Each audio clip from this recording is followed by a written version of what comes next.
Gabriel Giguère, analyste senior en politique publique à l'IADM. On parle aujourd'hui de médicaments. Évidemment, c'est pas simple les médicaments au Canada, puis c'est pas simple les médicaments au sein du Canada, c'est-à-dire entre les provinces. Il y a toutes sortes de paperasses, toutes sortes d'obstacles. Tu t'es penché un petit peu sur la question. D'ailleurs, il y a un document, dossier, rapport papier blanc, je sais pas comment vous appelez ça, qui est sorti ce matin. Donc, résume-nous un petit peu là, à quoi vous en êtes arrivé. Ben, ce qu'on a vu en octobre 2025, c'est que le gouvernement de l'Ontario s'est dit là, il y a un petit problème là, avec les différentes étapes d'approbation de médicaments puis d'accès pour les Ontariens. Concrètement, après que le Santé Canada ait dit qu'un type de médicament est disponible pour un traitement, par exemple en cancérologie, ben c'est pas tout de suite qu'on y a accès. Ensuite de ça, il va y avoir l'évaluation à savoir est-ce que ça peut être couvert par l'assurance publique. Et une fois que c'est fait, ben là, vous avez environ 9 mois parce que l'Alliance des pharmaceutiques du Canada va négocier avec l'entreprise pharmaceutique pour avoir un prix de gros. Tu sais, tu le sais, les États achètent énormément de médicaments qui sont couverts par l'équivalent de la RAMQ et donc on veut des prix de gros. Mais ce que ça fait en sorte? Ça fait en sorte qu'il y a environ 8-9 mois où les gens qui sont atteints notamment du cancer n'ont pas accès au traitement dernier cri. Alors, on attend. Et là, ce que le gouvernement de l'Ontario a dit, un instant. On va créer un programme qui s'appelle FAST. Essentiellement, c'est un... FAST comme rapide. Exactement. Pour dire, on va accélérer... justement la possibilité des gens qui sont atteints du cancer, il faut être clair, là, c'est juste cette catégorie-là, d'avoir accès aux médicaments dernier cri plutôt que d'attendre des mois et des mois et des mois. Parce que Francis, tu sais, dans un cas comme ça, si on n'a pas accès aux derniers médicaments, 8-9 mois, ça peut être... Ça se peut qu'on ne soit plus là. Exactement, c'est un changement de vie. Le temps est de notre côté, là, si on peut être traité plus rapidement. C'est exact. Et ce qui est intéressant avec ce programme-là, c'est que les différents médicaments, là, on peut penser à Opvido, pardonne-moi, Yervoy, c'est ce type de médicaments-là conjointement qui sont proposés dans certains types de cancers et ça, c'est déjà couvert par certaines provinces, mais c'est pas couvert pour les traitements couverts en Ontario. Et donc là, pour le moment, on a 6 médicaments pour des traitements en cancérologie et l'objectif avec le programme, c'est de sortir 10 traitements différents par année. OK, mais... Prends un pas de recul. Là. Ce que tu nous dis essentiellement, c'est qu'il y a des provinces qui ont accepté et d'autres non, puis en fait qu'il n'y a pas comme de cohérence au sein... Absolument. Mais juste, puis corrige-moi, je pensais que tout ça dépendait de Santé Canada. Là. Je comprends pas. Là. Une fois que Santé Canada, puis tu sais, d'ailleurs, ça passe probablement par la FDA, là, je veux pas être colonié, mais tu sais, ça passe à la FDA généralement, ça vient à Santé Canada qui, fait ses tests, là, mais tu sais... mais une fois que Santé Canada a mis son tampon là-dessus, c'est quoi l'étape d'après là, pour que ça soit remboursable, payable, etc.? Bien, ensuite de ça, il y a une évaluation hors Santé Canada, un autre organisme gouvernemental qui va dire... mettons au Québec, par la RAMQ. Par la RAMQ, exactement. Mais en fait, non, pas par la RAMQ ici. Ici, en fait, on a l'INES qui va regarder est-ce que ça va être couvert ou pas. Et ensuite de ça, si on dit oui, ça va être couvert... Écoute, c'est un fouillis administratif monstrueux parce qu'ensuite de ça, c'est là que la RAMQ arrive en jeu, où on va venir négocier avec l'entreprise pharmaceutique. Au Québec, c'est pas comme au Canada, c'est pas la même dynamique. Et donc, c'est aussi l'un des éléments qui est plus intéressant, je trouve, au Québec. Parce qu'au Québec, ça va être l'INES et la RAMQ qui peuvent se parler. Ouais. Même palier provincial. En Ontario, ça va être un palier fédéral avec le provincial qui vont discuter.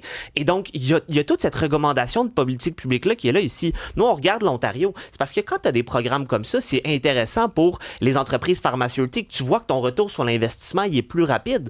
En parallèle à ça, c'est intéressant c'est intéressant. On se comprendra quand vous êtes atteint du cancer, il n'y a rien d'intéressant. Mais je veux dire, ça peut être un changement de vie ou de mort d'avoir accès à des médicaments des mois plus tôt. Et donc, c'est bon pour les patients qui ont accès plus rapidement à ça. Et puis, c'est bon aussi pour attirer des entreprises. C'est bon aussi plus largement pour l'économie. Si vous êtes atteint du cancer, il faut savoir qu'il y a plusieurs choses. La première des choses, évidemment, vous allez sûrement manquer le travail. Vous n'allez pas pouvoir contribuer. Même sur le plan personnel, c'est dur. C'est énormément dur. Donc, il y a toute cette dynamique-là. Et puis, quand on pense aux finances publiques également, ça, c'est un cas intéressant. Il y a une étude canadienne qui regarde que quand on met $1 en médicaments, les retombées, là, plutôt les réductions du système de santé, c'est entre 1,5$ et 1,50$. notamment au niveau de l'hospitalisation. Si les médicaments font effet, s'ils répondent mieux au traitement, mais vous avez moins besoin d'aller à l'hôpital. J'imagine que c'est pas pour tous les médicaments. Effectivement, genre, le Viagra est peut-être pas visé par ce genre on s'entend que... Ou même l'Ozempic. Là, tu sais, je sais pas, j'aurais envie de dire qu'il y a Absolument. sûrement des exceptions à ce que tu dis, mais effectivement... Mais je pense qu'avec les médicaments liés au cancer, je pense que c'est assez intéressant. Doute, ouais. Puis un autre élément qui, Francis, je trouve qui est important pour la réflexion, c'est que non seulement on a cette réalité-là en Ontario qui pourrait être applicable au Québec, mais là, on parle juste des patients qui sont atteints du cancer. Il y a beaucoup plus de potentiel. Il y a des maladies rares, les maladies neurodégénératives. Ouais. On a un champ énorme qui n'est pas exploité au Québec. Et donc, c'est un peu une forme d'abandon, j'ai l'impression. À demi-mot, il faut faire attention à ce qu'on dit, mais une forme d'abandon envers les gens quand on dit, on le sait, c'est déjà accepté par l'INES, mais tout ce qui nous manque, c'est un deal de prix de gros. Puis ça va prendre des mois. Puis vous n'y aurez pas accès pendant ce temps-là. Je trouve ça difficile pour le patient. En fait, je ne suis pas persuadé que tous les patients le sachent. Mais là, ce que tu nous dis, c'est dans le fond, l'Ontario a mis ça en place. On pourrait faire la même chose au Québec. Maintenant, je sais que c'est de bon ton là, de casser du sucre sur le dos des fonctionnaires, mais il y a quand même des gens compétents qui travaillent à l'INS puis à la RAMQ. Qu'est-ce qu'il leur faut? Qu'est-ce qui leur manque? C'est quoi le...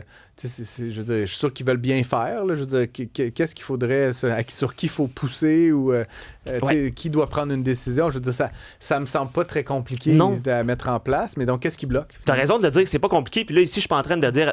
Les gens qui travaillent à l'INS, grand respect, je suis persuadé qu'ils sont très compétents. On dit qu'ils sont de bonne foi et qu'ils sont là pour les bonnes raisons. Que doivent-ils faire et qu'est-ce qui les empêche de faire ça pour mettre en place un système similaire? Le gouvernement doit s'assurer que lorsque c'est approuvé, évidemment par Santé Canada d'abord, et ensuite de ça, l'INES dit, oui, ça devrait être couvert, mais après ça, vous avez la négociation. Dès que la négociation commence, vous vous assurez que le patient puisse déjà y avoir accès. Parce que tout le monde a dit que c'est correct, on n'a juste pas le prix de gros. En parallèle à la négociation, le patient peut commencer le traitement.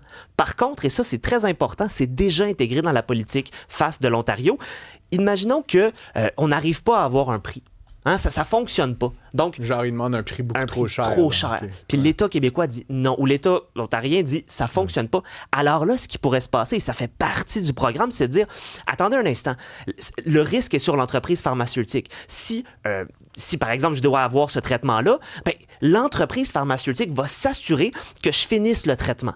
OK? Comme ça assure un fardeau sur l'entreprise et pas, en fait, sur le patient qui, au final, commence un traitement puis ne pourra pas le finir. Donc, cette politique-là, l'architecture de la politique publique me semble franchement intéressante et porteuse de bonnes idées. Mais est-ce qu'on pourrait pas, parce que là, tu parles de prix du gros, là, puis évidemment, n'importe qui a déjà acheté une caisse de 12 là, sait que c'est des fois moins cher que d'acheter à l'unité. Bon, même chose dans les médicaments. Si tu en achètes 100 000, c'est probablement moins cher que si tu en achètes 1000 que si tu en achètes un.